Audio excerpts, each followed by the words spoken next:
नमस्कार दोस्तों। तो स्वागत है आप सभी का हमारे इस YouTube चैनल पर। आज पाप मोचनी एकादशी है जो पापों से मुक्ति दिलाने वाली मानी जाती है। इसकी कथा कुछ इस प्रकार है। बहुत प्राचीन काल की बात है। महर्षि च्यवन के पुत्र ऋषि मेधावी अत्यंत तेजस्वी और तपस्वी थे। वे अपनी कठोर तपस्या और ध्यान में लीन रहते थे, जिससे उनकी शक्ति निरंतर बढ़ रही थी। उन्होंने चित्ररथ नामक एक अद्भुत वन को अपनी साधना का केंद्र बनाया था।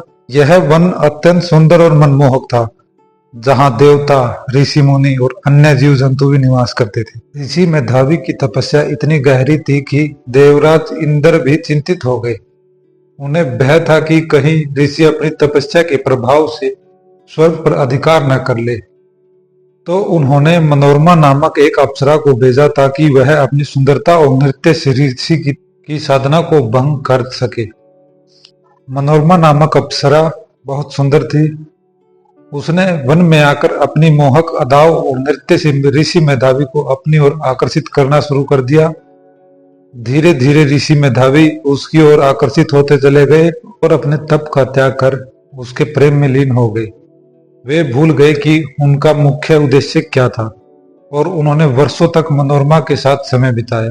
कई वर्षों बाद एक दिन अचानक ऋषि मेधावी को एहसास हुआ कि वे अपनी तपस्या से विमुख हो चुके हैं। उन्होंने यह भी महसूस किया कि उन्होंने अपनी आध्यात्मिक ऊर्जा को क्षीण कर दिया है। अब वे उस मार्ग से दूर हो चुके हैं जिसके लिए उन्होंने अपना जीवन समर्पित किया था। इस एहसास के साथ ही वे अत्यंत दुखी हो गए।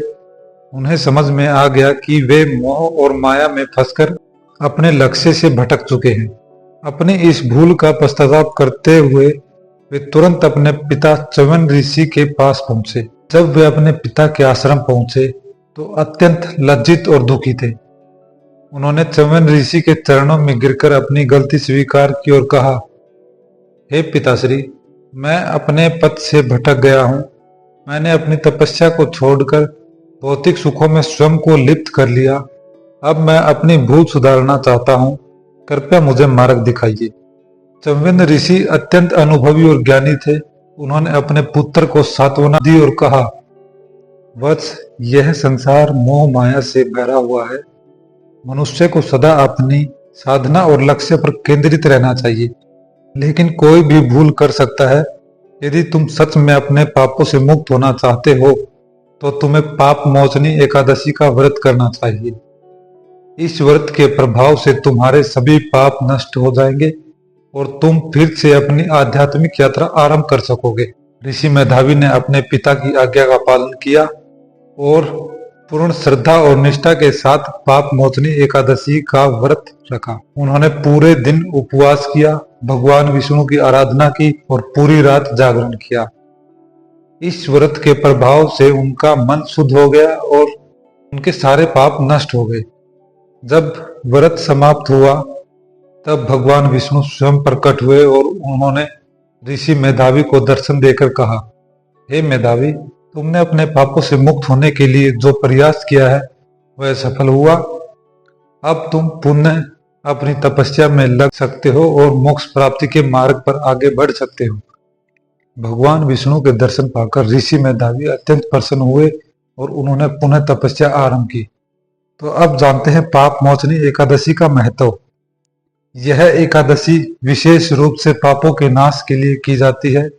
यह व्रत करने से मनुष्य के अतीत के पाप मिट जाते हैं और वह आध्यात्मिक रूप से शुद्ध हो जाता है। इसे करने से बुरी संगत और बुरे कर्मों से छुटकारा मिलता है। इस व्रत को करने से व्यक्ति को मोक्ष प्राप्ति का मार्ग मिलता है। तो व्रत की विधि के बारे में जानते हैं। एकादशी के दिन प्रातः स्नान करके भगवान विष्णु का ध्यान करें, पूरे दिन उपवास करें, भगवान विष्णु के मंत्रों का जाप करें और कथा श्रवण करें, रात को जागरण करें और भजन कीर्तन करें। द्वादशी के दिन ब्राह्मणों को भोजन कराकर व्रत का पारण करें। इस कथा से यह शिक्षा मिलती है कि मनुष्य को सदा अपने लक्ष्य पर केंद्रित रहना चाहिए और किसी भी प्रकार की मोह माया में नहीं फंसना चाहिए। यदि गलती से भटक भी जाए तो भगवान की भक्ति और व्रतों के माध्यम से पुनः सही मार्ग पर लौटा जा सकता है। पाप मोचनी एकादशी न केवल पापों से मुक्ति दिलाती है बल्कि मोक्ष प्राप्ति का मार्ग भी प्रशस्त करती है।